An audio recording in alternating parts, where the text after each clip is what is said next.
Fala galera, como é que vocês estão? Espero que vocês estejam bem. Tio Léo na área e continuamos online, meu povo.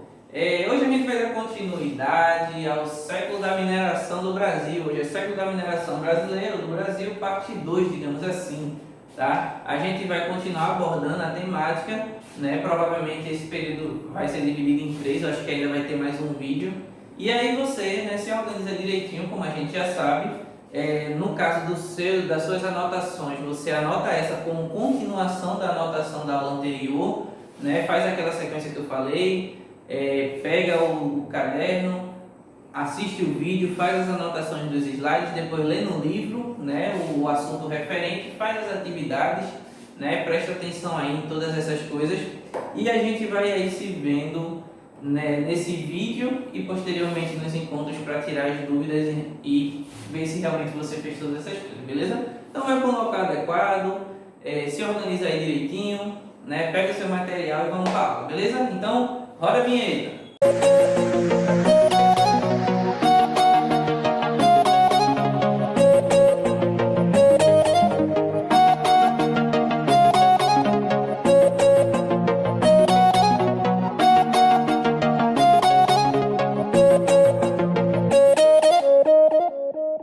Bom, meu povo, como eu falei para vocês, século da mineração do Brasil, parte 2. Esse está grandão, viu? O slide está grande agora.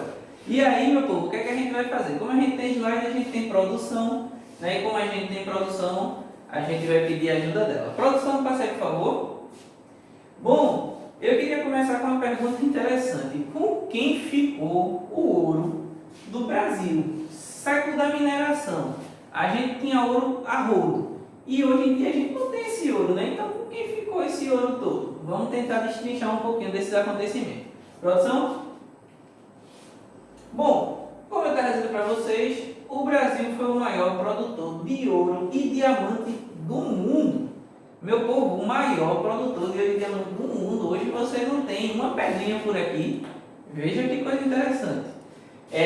Quem realmente se beneficiou de todo esse ouro foi exatamente, né, as nações conquistadoras. Então, quem realmente se beneficiou com a descoberta do nosso ouro foram as nações conquistadoras, né? Quais eram as nações conquistadoras? Aquelas lá, ainda que a gente viu do ano passado, das grandes navegações. Portugal, né, o nosso colonizador, e as outras nações que também eram poderosas, ou até mais tão poderosas quanto Portugal, ou até mais poderosas, que também se beneficiaram, né, na sua relação com Portugal. Uma grande ênfase para a Inglaterra, beleza? Vamos lá, produção.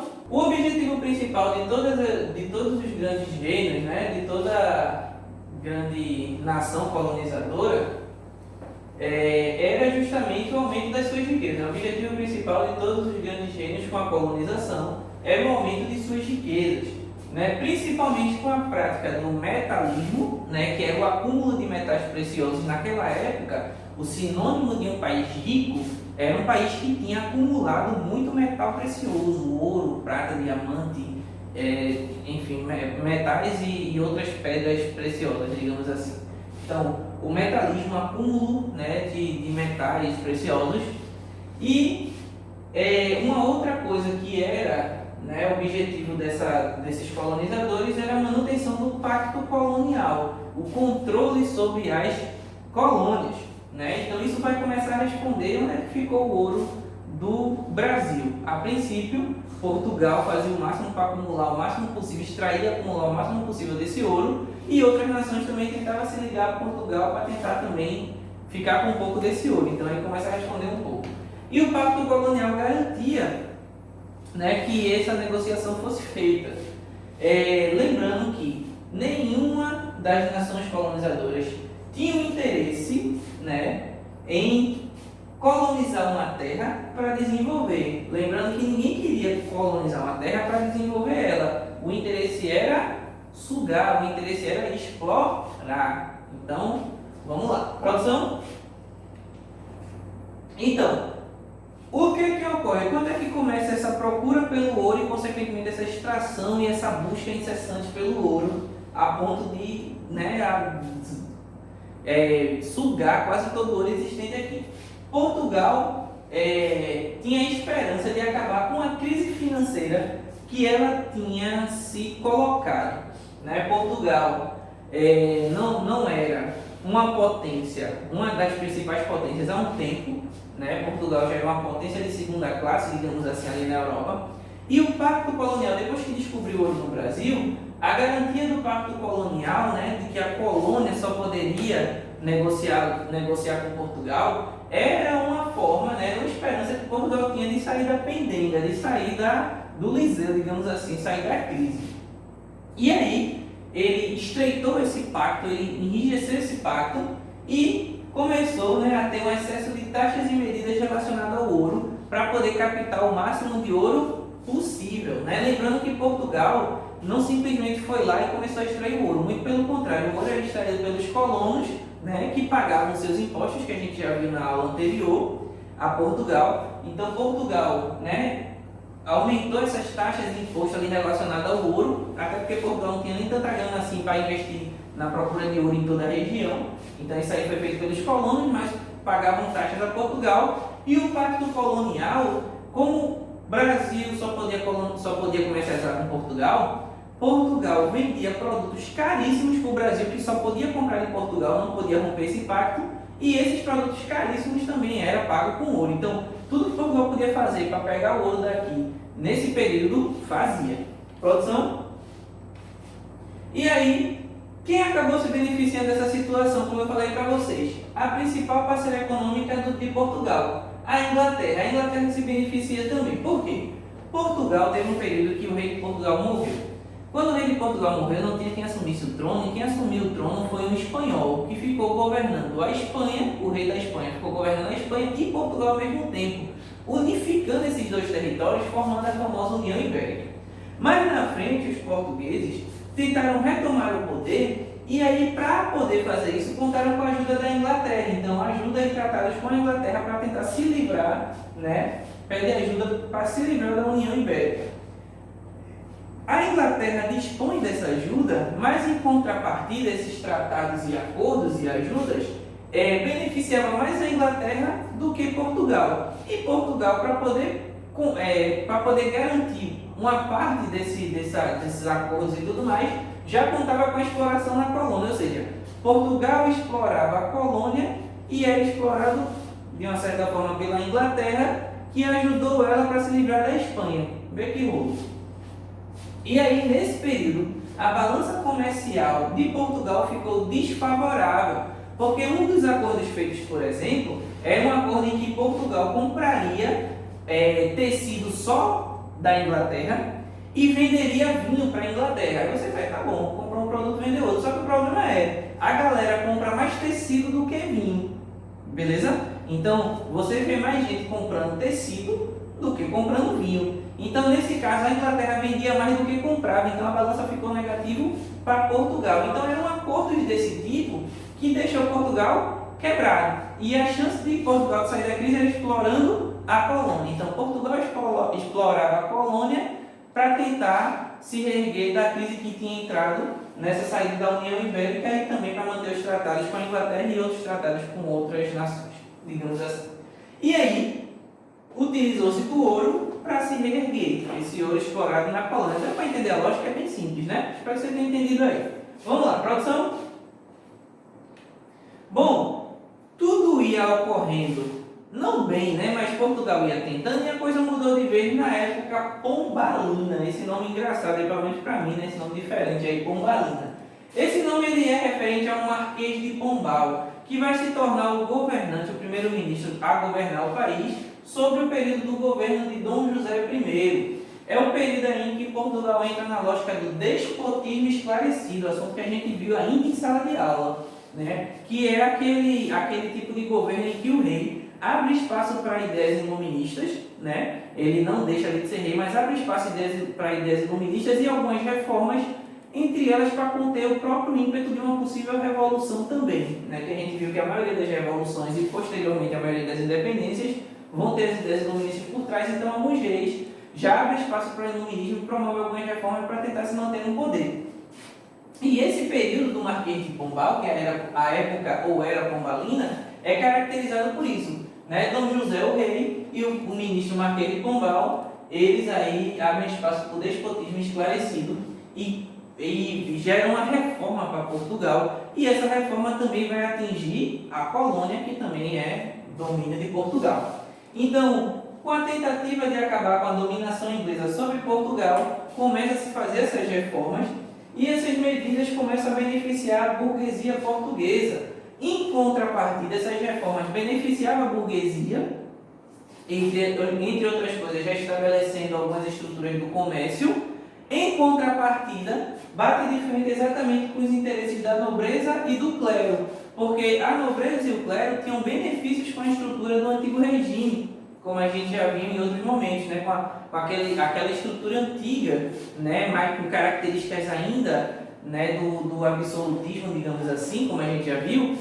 Nobreza e clero, por exemplo, a gente pensa na França, né? A nobreza e o clero se beneficiavam do antigo regime. Mas com a mudança de regime, né, os benefícios da nobreza e do clero, alguns são perdidos. Então, beneficiava a burguesia, né, que vai ser o novo grupo social em ascensão e com grande poder na mão, e contrapartida contrariava, em alguns casos, a nobreza e o clero.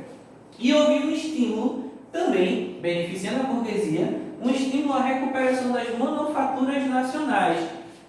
Portugal não estava ainda no seu ciclo industrial propriamente dito, mas houve um resgate das manufaturas que começaram a produzir mais, restabelecendo a força econômica comercial de Portugal. Beleza? É algumas das reformas aí do Marquês de Pombal. Produção? Obrigado. Houve a extinção. Aí, como eu disse para vocês, isso reflete na capitania. Na capitania, desculpe, isso reflete nas colônias. Aqui na colônia, houve a extinção do sistema de capitanias hereditárias. Finalmente acaba esse sistema, né? Lembrando que aquele sistema inicial já tinha sido incorporado a um sistema de governo geral, digamos assim, que ajudava na administração junto a essas capitanias, mas o sistema de capitanias é extinto de vez nesse período. A capital é transferida de Salvador para o Rio, provavelmente para melhor fiscalizar-se toda a questão ali do ouro, porque, por exemplo, toda essa estrutura do ouro estava na região sudeste, o rio era bastante desenvolvido, né? E aí todas as coisas escoavam em direção ali para o lado de lá, digamos assim, para o lado do litoral do sudeste. Então, o local bacana para se fiscalizar toda essa nova estrutura, né, mostrou-se ser o Rio. E aí o Rio se torna a nova capital, que é transferida de Salvador, né? Antes era Salvador, passa a ser o Rio.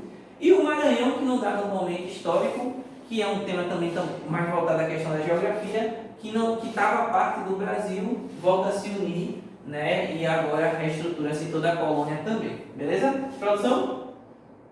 Bom, dentro da própria colônia, para poder melhor explorar toda essa questão do ouro, né? E consequentemente valorizar a estrutura portuguesa nas suas reformas, aumenta-se a fiscalização, né, em relação ao ouro e o combate aos contrabandistas, porque como o Brasil é muito grande, mesmo com fiscalização, sempre tinha gente lembrando que o Brasil só podia vender ouro, né, só podia pagar com ouro, transportar ouro, fazer com Portugal, só podia ter negócio com Portugal, mas os contrabandistas, a galera da pirataria, já desviava alguns desses ouros, né, digamos assim, de maneira ilegal para outras regiões, e aí para combater o contrabando, aumentou-se a fiscalização.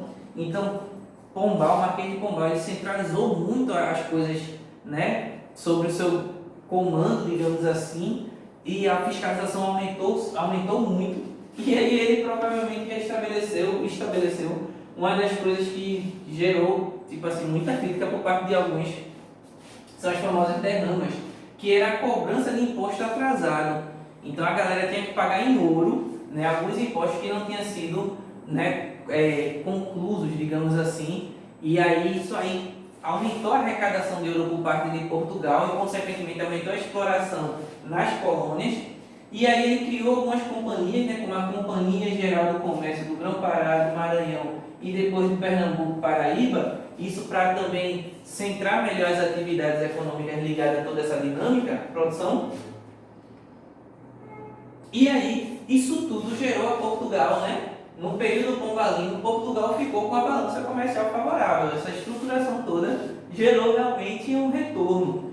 E, né, Portugal acabou voltando a se reerguer. Porém, né, tem que se lembrar que Pombal não promoveu o desenvolvimento da colônia brasileira. Suas medidas visavam aumentar ainda mais o controle e a exploração portuguesa sobre o nosso país e, consequentemente, expandir e desenvolver melhor Portugal. Ele também faz reformas no âmbito religioso, no âmbito educacional, e esse período pombalino é muito marcante, tá? Tudo isso vai culminar para novas perspectivas dentro da história do Brasil, algumas delas inclusive conflitantes. A partir da próxima aula, provavelmente, a gente vai ver alguns desses conflitos, a gente confirma aí mais na frente, tá? Alguns conflitos que ocorreram antes pode ser comentado e, consequentemente, alguns que ocorreram depois, que também vai ser a base de fatores importantes para a história do Brasil, mas isso é uma outra história, beleza, meu povo? Espero que vocês tenham entendido, espero que vocês tenham gostado e a gente vai se vendo nas próximas aulas. Até a próxima, meu povo. Tchau, tchau!